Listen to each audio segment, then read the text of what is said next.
Hi, Lisa Rose here from Deeper Love, Better Sex. Today I wanted to dive a little bit more deeply into this idea of possibility because it's really rich territory and it's something that I'm going to be talking even more fully about on my upcoming Spreecast next week. I'd love to have you join us Tuesday, March 18th at 11 a.m. And I'll be sharing with you in particular how possibility relates to finding and keeping juicy love. So come join us. So when I was thinking about this, I realized that my gateway to possibility is being in a state of wonder. And wonder means not really knowing what's going to happen, but allowing for being delighted, being surprised, all kinds of things that I couldn't necessarily make up in my mind. And I want to keep this tangible and practical, so here's a couple of recent examples. The other day I was driving on the freeway and I needed to get over a couple of lanes and they were back-to-back cars, and I found myself thinking, I wonder how I'm going to get over. And right at that moment, one of the cars moved over and a space opened up for me.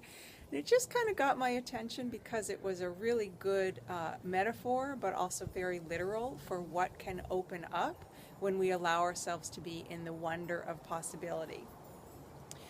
So let's use that as an example against the backdrop of love and what it's like when we're not in possibility.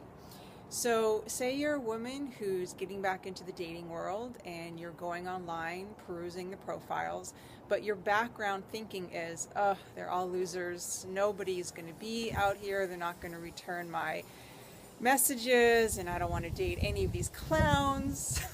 Not really a strong sense of possibility there, right?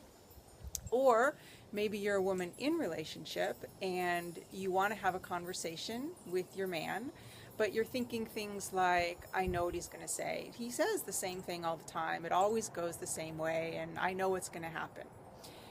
So I don't know about you, but I don't feel particularly inspired in either one of those scenarios. It feels kind of like a closed system, like I've already predetermined what's going to happen, as opposed to, I wonder. I really don't know.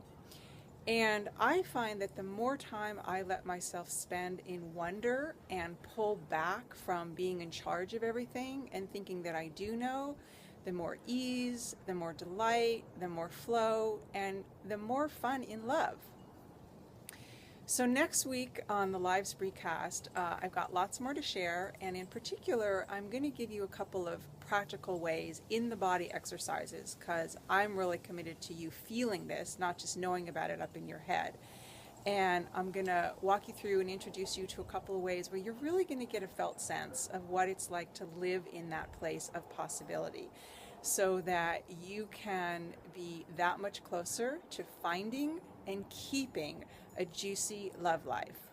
So you'll find all the details below, and I can't wait to see you next week.